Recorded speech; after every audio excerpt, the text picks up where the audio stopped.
আসসালামু আলাইকুম দর্শক, নিরাময় হোমিও ইউটিউব চ্যানেলে স্বাগতম। আর আমি ডাক্তার MN পারভেজ আছি আপনাদের সাথে। আজকে পুনরায় হাজির হয়েছি নতুন একটি ভিডিও নিয়ে, নতুন একটি বিষয় নিয়ে। দর্শক, আজকে আলোচনা করব ডক্টর রেকোয়েগ R41 ড্রপ নিয়ে।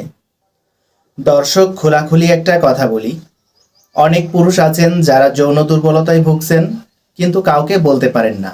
হ্যাঁ, আপনি ঠিকই শুনেছেন, সহবাসের সময় দ্রুত বীর্যপাত, উত্তেজনা ঠিকমতো না আসা, উত্তেজনা এলেও ধরে রাখতে না পারা, মিলনের আগে ভয় বা আত্মবিশ্বাস কমে যাওয়া।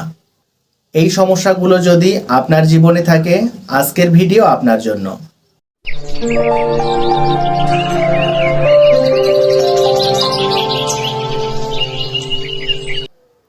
দর্শক, এখন জানবো R41 আসলে কি ধরনের সমস্যায় ব্যবহার হয়। ডক্টর রেকোয়েগ R41 ড্রপ মূলত পুরুষদের যৌন দুর্বলতা, স্নায়বিক ক্লান্তি এবং মানসিক কারণে হওয়া যৌন সমস্যার ক্ষেত্রে ব্যবহৃত একটি হোমিওপ্যাথিক কম্বিনেশন।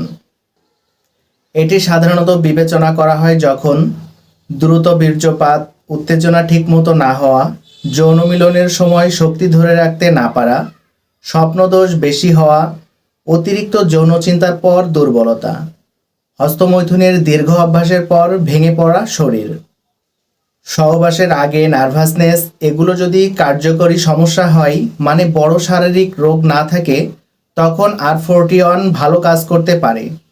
আমি পাশেই দেখিয়ে দিচ্ছি R41 ড্রপটি আসলে কেমন হয়। দর্শক, কেন যৌন সমস্যা হয়?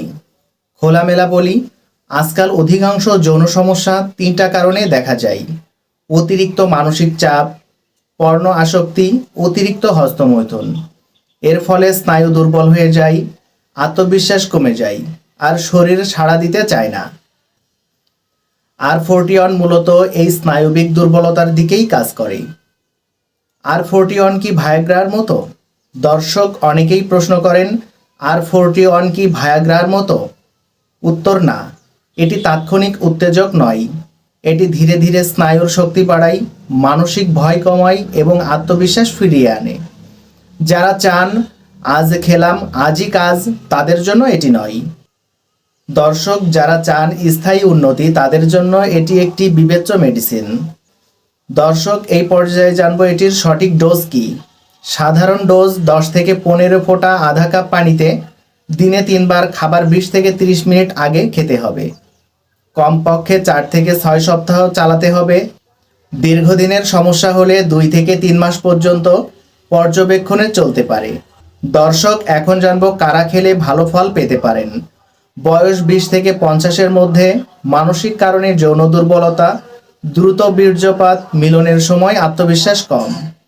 দর্শক, এখন জানবো কারা আগে পরীক্ষা করবেন। ডায়াবেটিস, উচ্চ রক্তচাপ, টেস্টোস্টেরন হরমোনের ঘাটতি, প্রোস্টেট সমস্যা, এই ক্ষেত্রে শুধু R41 যথেষ্ট নাও হতে পারে। দর্শক, জীবনযাপনের নিয়ম না মানলে ফল আসবে না, এটি স্বাভাবিক। আমি পরিষ্কার বলি, পর্ন দেখা বন্ধ না করলে, রাত জাগা বন্ধ না করলে, অতিরিক্ত হস্তমৈথুন না ছাড়লে কোনো ওষুধেই স্থায়ী ফল পাবেন না। বাস্তবসম্মত ফলাফল: 2 থেকে 3 সপ্তাহে হালকা উন্নতি, 1 মাসে আত্মবিশ্বাস বাড়ে, 2 থেকে 3 মাসে স্থিতিশীল উন্নতি। তবে দর্শক, গুরুত্বপূর্ণ সতর্কতা, নিজে নিজে মাত্রা বাড়াবেন না। একসাথে 3 থেকে 4 ধরনের যৌনশক্তির ওষুধ খাবেন না। ভুল প্রত্যাশা রাখবেন না। দর্শক, যৌন সমস্যা লজ্জার নয়, চিকিৎসাযোগ্য একটি বিষয়। R41 অনেক ক্ষেত্রে কার্যকর হতে পারে, বিশেষ করে স্নায়বিক ও মানসিক কারণে হওয়া যৌন দুর্বলতা। তবে সঠিক রোগী নির্বাচনই সবচেয়ে গুরুত্বপূর্ণ বিষয়। দর্শক, এই ধরনের খোলামেলা ও তথ্যভিত্তিক হোমিও আলোচনা পেতে সাবস্ক্রাইব করুন নিরাময় হোমিও চেম্বার। আপনার সমস্যা যদি দ্রুত বীর্যপাত, উত্তেজনা কম বা আত্মবিশ্বাসের ঘাটতি হয়, কমেন্টে লিখুন। আমি পরবর্তী ভিডিওতে আলাদা করে বিস্তারিত বলবো। দেখা হবে পরের কোনো ভিডিওতে। সেই পর্যন্ত সবাই ভালো থাকবেন, সুস্থ থাকবেন। আল্লাহ হাফেজ।